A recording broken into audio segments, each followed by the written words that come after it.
আসসালামু আলাইকুম। দর্শক, অন্যমঞ্চের আলোচনায় আজকে আমাদের আমন্ত্রিত অতিথি হিসেবে আছেন শেখ হাসিনার ১৫ বছরের যে শাসন, এটার কেন পতন হলো?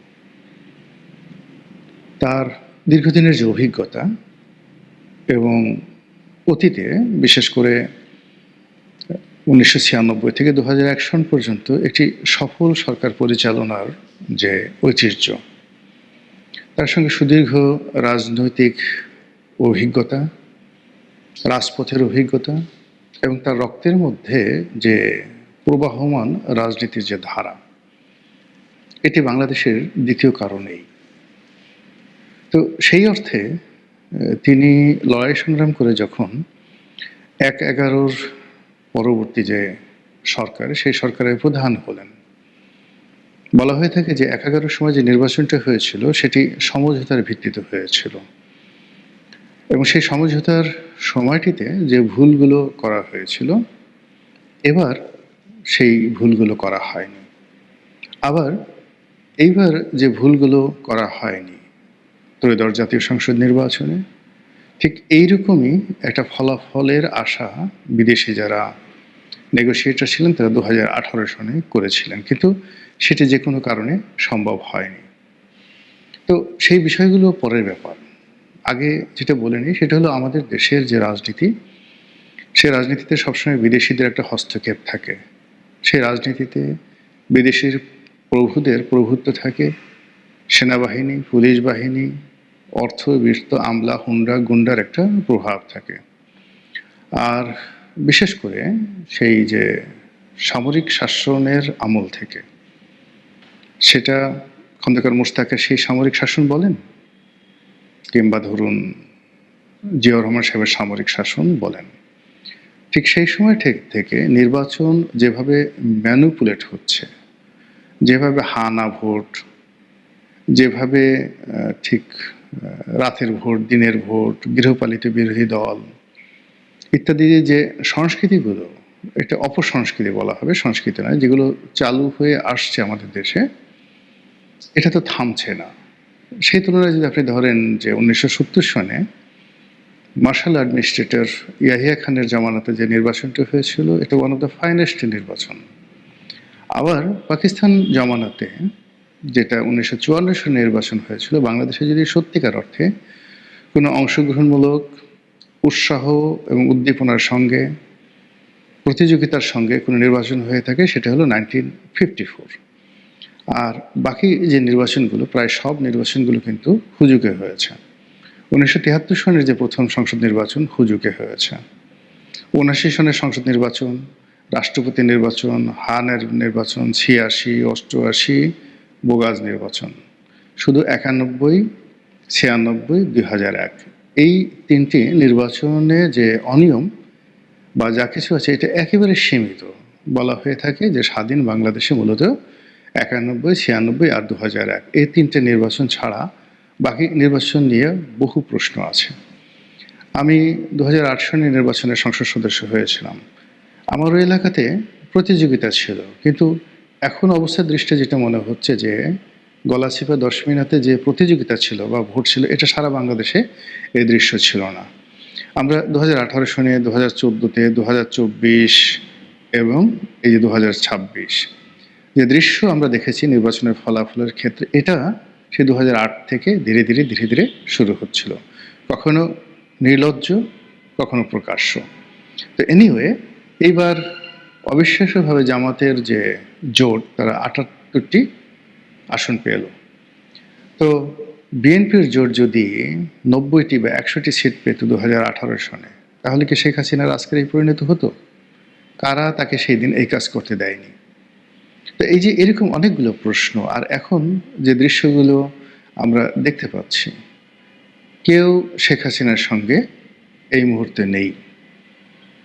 আর যারা পালিয়ে আছেন, তার সঙ্গে যারা আছেন, তারা মানে কেউ নৈতিকভাবে বাংলাদেশে আসবে, আগামীতে রাজনীতি করবে, তাদের বিরুদ্ধে যে সকল মামলা মোকদ্দমা, দুর্নীতির অভিযোগ আছে, এইগুলো তারা কাটিয়ে উঠে আবার রুখে দাঁড়াবে, এটা কার্যত অসম্ভব বিষয়। অলৌকিক কিছু যদি না ঘটে, তাহলে হয়তো মানে ওই ধরনের যারা রাজনীতিবিদ, তাদেরকে আর বাংলাদেশে বরণ করে নেওয়া হবে না। আওয়ামী লীগ ফিরে আসবে, এখনও আওয়ামী লীগ আছে, হয়তো নতুন নেতৃত্বে। এমনকি যদি বর্তমান সরকার ফেল করে, সেক্ষেত্রে আওয়ামী লীগ আরেকটি নির্বাচন এলে ক্ষমতায় আসবে, সেটাও ঠিক আছে। কিন্তু যাদের বিরুদ্ধে দুর্নীতির অভিযোগ হয়েছে, যাদের বিরুদ্ধে অনিয়ম, সন্ত্রাস, টাকা পাচার, এই মানুষগুলো আপনারা লিখে রাখেন যে বাংলাদেশে আর কখনো ফিরে আসতে পারবে না। তো সেই অর্থে আওয়ামী লীগের যে সকল নেতৃত্ব বিলো 60 এই মুহূর্তে আছেন, যাদের বয়স 60-এর নিচে, মূলত তারাই আগামীর নেতৃত্বে আসছে। এর বাইরে 60-এর উপরে যারা আছেন, তারা বয়সের কারণে, অবস্থানের কারণে মূল ধারায় আর আসতে পারবেন না। আর 60-এর উপরে যারা গাড়ি বাড়ি টাকা থেকে শুরু করে বেগম পাড়ায় সহায় সম্পত্তি এগুলো করে এই মুহূর্তে শেখ হাসিনার চক্ষুশূলে পরিণত হয়েছেন, তারা জিন্দিগিতে রাজনীতির কথা কল্পনা করতে পারবেন না। এখন ফুসফাস ভুংভাং যা কিছু আছে এগুলো হচ্ছে। তো যেটা বলছিলাম আজকের এই শিরোনাম, সেটা হলো যে শেখ হাসিনার যে পতনগুলো হয়েছে, এখানে পতনগুলো বলতে তিনি যে কেবলমাত্র ক্ষমতা হারিয়েছেন তা নয়, তিনি তার পিতার সম্মান হানি করেছেন। তার যে কেবলমাত্র পিতার সম্মান হানি হয়েছে তা নয়, তার দলের কোটি কোটি নেতাকর্মী আজ জীবন মরণ সমস্যার মধ্যে পড়েছেন। তারপর আওয়ামী লীগের যে ঐতিহ্য রয়েছে, আওয়ামী লীগের যে ভিত্তিমূল রয়েছে, সেই ভিত্তিমূলটা ভেঙে চুরে তছনছ হয়ে গেছে। শেখ হাসিনা তার রাষ্ট্র ক্ষমতা ব্যবহার করে বেগম জিয়ার বাড়ি ভেঙেছেন, কিন্তু আমজনতা মব সৃষ্টি করে চোখের সামনে 32 নম্বর ভেঙে চুরমার করে দিয়েছে। সুধা সদনে কেউ নেই, আওয়ামী লীগের অফিসগুলো বিরান। এটা কেন হলো, কিভাবে হলো, এই বিষয়গুলো আলোচনা করতে হবে আওয়ামী লীগকে, এবং একই সঙ্গে আলোচনা করতে হবে বর্তমান যারা আছে তাদেরকে। এর কারণ হলো যে ক্ষত সৃষ্টি হয়েছে, যে দায় সৃষ্টি হয়েছে এই গত 17 মাসে কিংবা আওয়ামী লীগের 16 বছরে, সেই ক্ষতগুলো যদি বর্তমান প্রশাসন তারা যদি সেগুলো ধীরে ধীরে কাটিয়ে উঠতে না পারে, তাহলে একই পরিণতি তাদের জন্য অপেক্ষা করবে আগামী দিনে। ঘটনা যাই হোক না কেন, গত 17 মাসে যে দায়, সে দায়গুলো জামাতকেও নিতে হবে, বিএনপিকেও নিতে হবে, এনসিপিকেও নিতে হবে, এবং ডক্টর মোহাম্মদ ইউনূস তো নিবেনই। তো ওনার তো বয়স হয়ে গেছে, আর কদিন পরে দেখবেন যে তিনি কাণ্ডজ্ঞান হারিয়ে ফেলেছেন। এখন তার বয়স প্রায় 89 বছর। তো সেই অবস্থাতে একটা মানুষ, তাকে আপনি কীভাবে বিচার করবেন, কীভাবে প্রতিশোধে আওতায় আনবেন? আলটিমেটলি যারা এই মুহূর্তে স্টিয়ারিং চেপে আছেন, তাদের উপরে কিন্তু ইতিহাসের দায় পড়বে। তো সেক্ষেত্রে শেখ হাসিনার যে পতন, সেই পতনগুলোর যে কারণ, সেই কারণগুলো যদি বর্তমান প্রশাসন আছেন তারা বিশ্লেষণ করেন, তারা তুলনামূলকভাবে ভালো থাকবেন। আমার কাছে যেটা মনে হলো যে শেখ হাসিনা 2008 থেকে 2013 পর্যন্ত মোটামুটি চমৎকারভাবে চালিয়েছিলেন প্রশাসন, অসাধারণ সুন্দরভাবে চালিয়েছেন, এবং তার যে মাস্টার প্ল্যানগুলো ছিল, ব্যাকবোনগুলো ছিল, এই যে মেট্রো রেল, তারপরে এক্সপ্রেসওয়ে, তারপরে অন্যান্য যে সকল মেগা প্রকল্প, পদ্মা সেতু, এগুলো কিন্তু তার প্রথম টার্মেই করা হয়েছিল। পরবর্তী টার্মে যে জিনিসগুলো নেওয়া হয়েছে ওইগুলোর কন্টিনিউশন, কিন্তু চিন্তার কোনো নতুনত্ব আসেনি। এখন প্রথম টার্মে তার সঙ্গে যারা যারা ছিলেন, দলের মধ্যে যে গণতন্ত্রগুলো ছিল এবং দলের যারা ত্যাগী পরীক্ষিত নেতাকর্মী ছিলেন, সবাইকে তিনি কিন্তু মোরাললেস মূল্যায়ন করেছিলেন। অজয় পাড়াগাঁয়ের একজন আওয়ামী লীগ নেতা, তিনিও শেখ হাসিনা দ্বারা মূল্যায়িত হতেন। তিনি তখনও সেই আমলাদের স্যার হয়ে ওঠেননি, তখনও আপা ছিলেন। গণভবনের দরজা তখনও বন্ধ হয়নি। তো যেই মুহূর্তে 2014 পরে কি করলো, একটা বিতর্কিত নির্বাচনের পরে এই আমলাতন্ত্র, দুর্নীতিবাজ আমলাতন্ত্র, তারা তাকে ক্যাপচার করে ফেললো। করোনার সময় তাকে মূলত কার্যত গৃহবন্দী করে ফেললো। আর এই সময়টিতে তিনি যে সকল মানুষের খপ্পরে পড়লেন, আমি ব্যক্তিগতভাবে নাম বলবো না কারো, এদের সংখ্যা একজন দুজন নয়, এদের সংখ্যা হয়তো কয়েকশো। একেবারে শেখ পরিবারের ভিতরে আছে, শেখ পরিবারের বাইরে আছে, গোপালগঞ্জ আছে, ফরিদপুর আছে, বরিশাল আছে, বিভিন্ন আওয়ামী লীগ প্রধান যে এলাকাগুলো সেই এলাকা আছে, এর বাইরে ঐতিহ্যগতভাবে যে সকল পরিবার 3 জেনারেশন 4 জেনারেশন ধরে দল করেন, তাদের মধ্যে অনেক দুর্নীতিবাজ কিন্তু নতুন প্রজন্মের হওয়া সত্ত্বেও তারা কিন্তু এই খন্দকার মুশতাকের মতো হয়ে গিয়েছিলেন। এর ফলে শেখ হাসিনার যে স্বাভাবিক যে বিচার বিশ্লেষণ ক্ষমতা, এটা হ্রাস পায় কয়েকটি কারণে। যেহেতু গণভবনের দরজা বন্ধ, সারা বাংলাদেশ থেকে বিভিন্ন লোকজন এসে একটা সময় যা ইচ্ছা তাই বলতে পারত। মিডিয়ায় যে খবরগুলো ছাপা হতো সেই খবরগুলো দৃষ্টি আকর্ষিত হতো।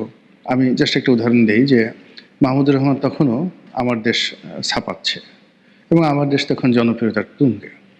তা আমি একদিন সকাল 8:30টার সময় যোগাযোগ মন্ত্রীর রুমে গেলাম, জাস্ট 8:30টার সময়। তো উনি 7:30 8টার মধ্যে কিন্তু সৈয়দ আবুল হোসেন সাহেব তার মন্ত্রণালয়ে চলে আসতেন। এসে তিনি সবার আগে সব পত্রিকাগুলো পড়তেন। তো উনি সবার আগে যে পত্রিকাটা পড়তেন সেটা হলো দৈনিক আমার দেশ পড়তেন, সৈয়দ আবুল হোসেন। এবং সেখানে রেলওয়ে থেকে শুরু করে যোগাযোগ মন্ত্রণালয়ের সেই দিনের যত রকম নেতিবাচক খবর, সেই খবরগুলো তিনি মার্ক করেছেন।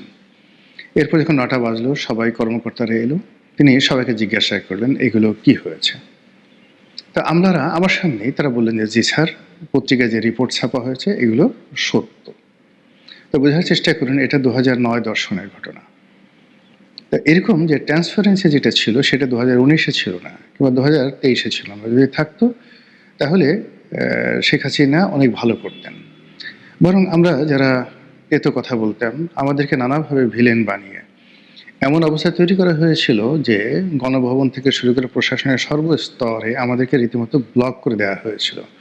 আমাদের কোনো লেখা পড়া যাবে না, আমাদের কোনো কথা শোনা যাবে না, এবং আমরা যদি কোনো কথা বলতাম সেই কথা ব্ল্যাক আউট করে দেওয়া হতো যেন শেখ হাসিনার কানে না যায়।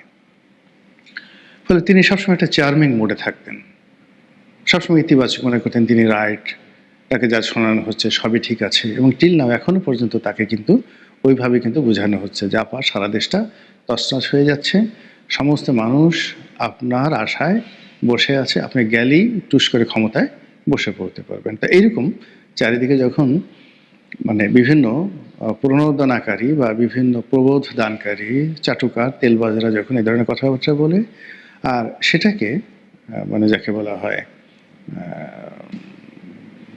নিয়ন্ত্রণ করার জন্য যে মিডিয়া লাগে, দেশি এবং বিদেশি মিডিয়া, তার সঙ্গে প্রধানমন্ত্রীর সরাসরি যোগাযোগ থাকার দরকার আছে, যেটা অতীতে 2014 সনের পরে ওনার সেই জিনিসটা ছিল না। দ্বিতীয়ত হলো যে সত্যিকার অর্থে মন্দ লোকগুলো যারা অতীতে বঙ্গবন্ধুকে ডুবিয়েছেন, শেখ কামালকে ডুবিয়েছেন, শেখ জামালকে ডুবিয়েছেন, তারপর আরও অনেককে ডুবিয়েছেন, সেই সমস্ত মানুষগুলো বা তাদের সন্তান সন্ততিরা 2014 সনের পরে শেখ হাসিনার খুব কাছাকাছি চলে আসে এবং এদের প্রয়োজনায় শেখ হাসিনার একটা সময় তার মধ্যে একটা আত্মবিশ্বাস জন্ম নেয় যে তিনি যতদিন জীবিত আছেন ক্ষমতায় থাকবেন, তিনি যেখানে হাত দেন সেখানে স্বর্ণ ফুলে যায়, তিনি যা ইচ্ছে তাই করতে পারেন, তিনি যাকে ইচ্ছে তাকে রাষ্ট্রপতি বানাতে পারেন, যাকে ইচ্ছে তাকে স্পিকার বানাতে পারেন। ফলে কি হলো, তার জমানাতে আমি একটা লেখা লিখেছিলাম যে তাসের ঘরে বাঁশের খুঁটি, এটা একটা বইও হয়েছে, বেশ জনপ্রিয় একটা বই, ওনাকে নিয়ে এই বইটা লিখেছিলাম। ওনার এটা পড়ার সুযোগ হয়নি, কিন্তু বাংলাদেশ প্রতিদিন থেকে শুরু করে বাংলাদেশে যে সকল পাঠক রয়েছেন মোরালের সবাই কিন্তু সেই লেখাগুলো পড়েছেন। আমি লিখেছি এটাও যে তাসের ঘরে বাঁশের খুঁটি, এখন যা কিছু দেখছেন তছনছ ঝরঝর করে পড়ে যাবে। একটা তাস দিয়ে যেভাবে একটা ঘর বানানো হয়, তাসের ঘর, ঠিক ওইভাবে সব তছনছ হয়ে যাবে। বাস্তবে ঠিক সেই ঘটনাটাই ঘটেছে।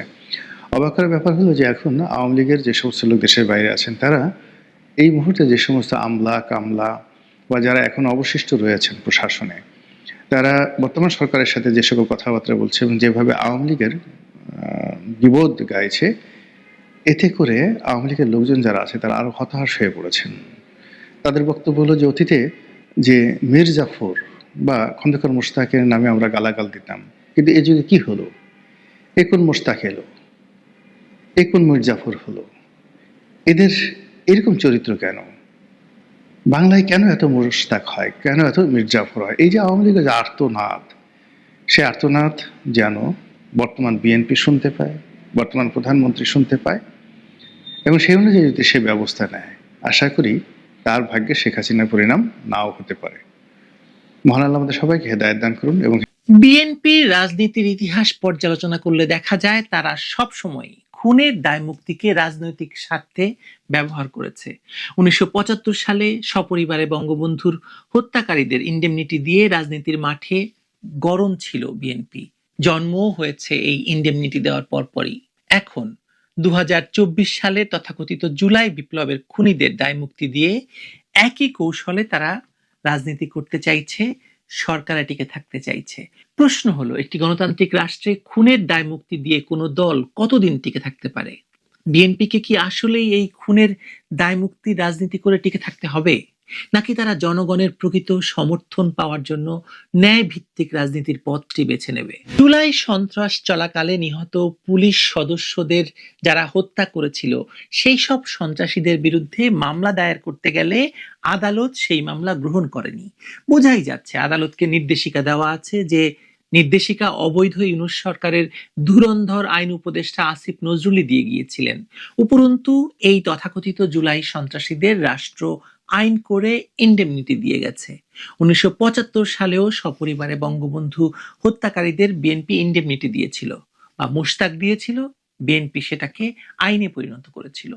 2024-এর তথাকথিত জুলাই সন্ত্রাসের এবং 75 সালে বঙ্গবন্ধু হত্যাকাণ্ডের বেনিফিশিয়ারি দল হিসাবে বিএনপি এবং পরিবার হিসাবে জেনারেল জিয়াউর রহমানের পরিবার। আর বাংলাদেশে বারবার আইন করে খুনিদের ইন্ডেমনিটি দেওয়া পরিবার হিসেবেও চিহ্নিত জেনারেল জিয়াউর রহমানের পরিবারই। বাংলাদেশের রাজনীতিতে দায়মুক্তির ইতিহাস ততটাই পুরাতন যতটা এদেশে রাজনৈতিক হত্যাকাণ্ডের ইতিহাস।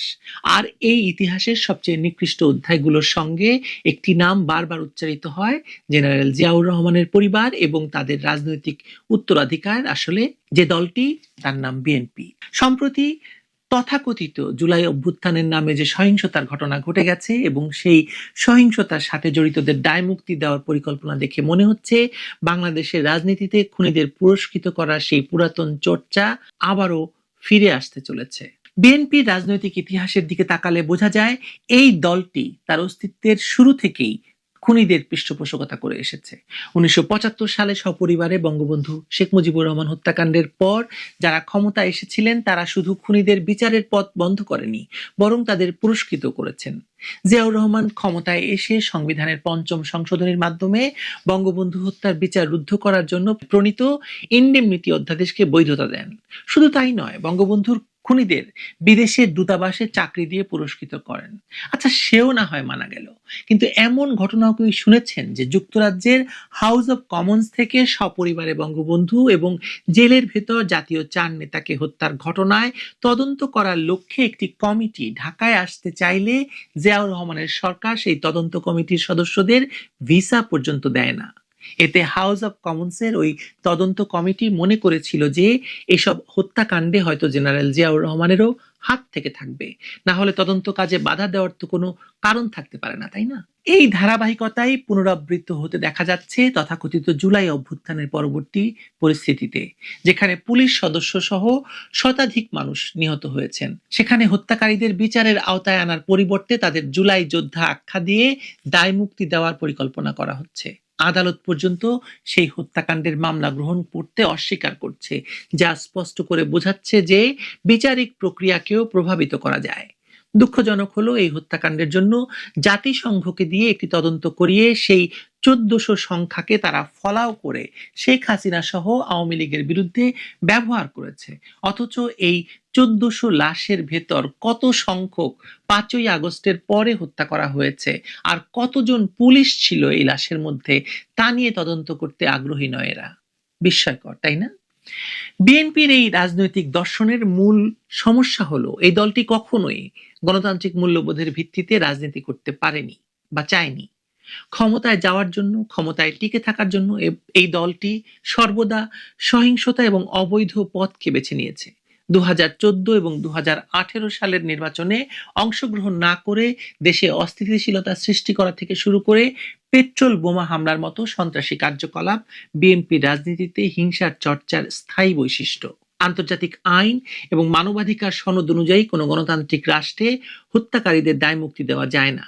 বিচার পাওয়া প্রতিটি নাগরিকের মৌলিক অধিকার। কিন্তু বিএনপির রাজনৈতিক কৌশল হলো যখনই তারা ক্ষমতার কাছাকাছি পৌঁছায় তখনই তারা খুনিদের দায়মুক্তি দিয়ে নিজেদের রাজনৈতিক ভিত্তি মজবুত করার চেষ্টা করে। এটি শুধু আইনের শাসনের বিপরীতই নয়, বরং একটি সভ্য সমাজের মৌলিক নৈতিকতার পরিপন্থী। 1975 সালের পর থেকে বাংলাদেশে যতবার দায়মুক্তি আইন করা হয়েছে তার প্রতিটি ক্ষেত্রে দেখা গেছে এগুলো রাজনৈতিক উদ্দেশ্যেই ব্যবহৃত হয়েছে। অপারেশন ক্লিন হার্ট, এমনকি বিদ্যুৎ এবং জ্বালানি খাতে দ্রুত সরবরাহের নামে দায়মুক্তি, প্রতিটি ক্ষেত্রে দেখা গেছে এই আইনগুলো নির্দিষ্ট গোষ্ঠীকে রক্ষা করার জন্য প্রয়োগ করা হয়েছে। কিন্তু বিএনপির ক্ষেত্রে বিশেষত্ব হলো তারা শুধু নিজেদের রক্ষার জন্য নয়, বরং হত্যাকারীদের পুরস্কৃত করার জন্য দায়মুক্তি আইন ব্যবহার করেছে। বর্তমান পরিস্থিতিতে এনসিপি নেতা আসিফ মাহমুদ, সজীব ভুঁইয়া সহ যারা তথাকথিত জুলাই অভ্যুত্থানের সহিংসতায় জড়িত ছিলেন তাদের বিরুদ্ধে মামলা গ্রহণে আদালতের অস্বীকৃতি স্পষ্ট করে যে বিচার ব্যবস্থাকে প্রভাবিত করার চেষ্টা চলছে। এই প্রবণতা গণতন্ত্র এবং আইনের শাসনকে অত্যন্ত বিপজ্জনক করে তুলছে। কারণ যখন হত্যাকারীরা জানে যে তাদের দায়মুক্তি পাওয়ার সুযোগ রয়েছে তখন তারা আরো নির্বিচারে সহিংসতায় লিপ্ত হওয়ার সাহস পায়। বিএনপি রাজনৈতিক পরিচয়ের সঙ্গে এই দায়মুক্তির সংস্কৃতি এতটাই গভীরভাবে জড়িত হয়ে গেল যে দলটি এই পথ ছাড়া রাজনীতি করার বিকল্প খুঁজে পাচ্ছে না বা খুঁজে পাবেও না। কিন্তু এর পরিণতি কি হবে? বাংলাদেশে রাজনৈতিক সহিংসতা ক্রমাগত বৃদ্ধি পেতে থাকবে, আইনের শাসন দুর্বল হয়ে পড়বে, নিরীহ মানুষের জীবন এবং সম্পত্তি ক্রমাগত ঝুঁকির মুখে পড়বে। আজকের এই পরিস্থিতিতে প্রশ্ন উঠছে, বিএনপি কি শুধু খুনিদের দায়মুক্তি দিয়েই রাজনীতি করতে পারে? এর বিকল্প কি কিছু নেই? এই দলের কাছে কি গণতান্ত্রিক এবং শান্তিপূর্ণ রাজনীতির কোনো পথ নেই? ইতিহাস বলে বিএনপির প্রতিষ্ঠাতা জিয়াউর রহমান থেকে শুরু করে তার স্ত্রী খালেদা জিয়া এবং আজকে তার পুত্র তারেক রহমান পর্যন্ত সবাই একই পথ অবলম্বন করেছেন এবং করছেন। তারা ক্ষমতা দখল, ক্ষমতা ধরে রাখা, ক্ষমতা পুনরুদ্ধারের জন্য সর্বদা হিংসাত্মক পথটাই বেছে নিয়েছেন। কিন্তু এই পথ দেশ এবং জাতির জন্য কতটা ক্ষতিকর তা ইতিমধ্যে স্পষ্ট হয়ে গেছে। গত কয়েক দশকে বাংলাদেশ যত রাজনৈতিক হত্যাকাণ্ড দেখেছে তার অধিকাংশেরই সঙ্গে প্রত্যক্ষ বা পরোক্ষভাবে জড়িত রয়েছে বিএনপি। 21শে আগস্টের কথাই ধরুন, 21শে আগস্টের হত্যা মামলা থেকে অব্যাহতি পেয়ে তারেক রহমানকে বাংলাদেশ সেনাবাহিনী বাংলাদেশে ফিরিয়ে নিয়ে গিয়ে প্রধানমন্ত্রী করেছে এবং তার মিত্র শক্তিগুলো এই পুরো সব হত্যাকাণ্ডগুলোর সঙ্গে জড়িত। কিন্তু প্রতিটি ক্ষেত্রে তারা ইনডেমনিটি দিয়েছে, ইনডেমনিটি পেয়েছে। আর প্রতিবারেই এই হত্যাকারীদের দায় মুক্তি দেওয়ার চেষ্টা করেছে বিএনপি এবং জিয়াউর রহমানের পরিবারের সদস্যরা। বাংলাদেশের জনগণ এখন বুঝতে পেরেছে যে বিএনপির রাজনৈতিক দর্শনের মূল ভিত্তি হলো সহিংসতা এবং দায়মুক্তি। এই দল কখনোই গণতান্ত্রিক নির্বাচনের মাধ্যমে ক্ষমতায় আসার চেষ্টা করে না এবং অস্থিতিশীলতা সৃষ্টি করে এবং হিংসাত্মক পথে ক্ষমতা দখলের চেষ্টা করে। আর এই প্রক্রিয়ায় যারা নিহত হয় তাদের হত্যাকারীদের বীর বলে আখ্যায়িত করে এবং তাদের দায় মুক্তি দেওয়ার জন্য আইন প্রণয়ন করে। 1975 অপারেশন ক্লিন হার্ট, 2024 জুলাই সন্ত্রাসী। একটা প্রশ্নের উত্তর দিন তো, বিএনপিকে কেন বারবার এই হত্যাকাণ্ডের দায় মুক্তি দিয়ে টিকে থাকতে হয়? অবশ্য তাদের জন্মই হয়েছে হত্যাকাণ্ডের বেনিফিশিয়ারি হিসেবে।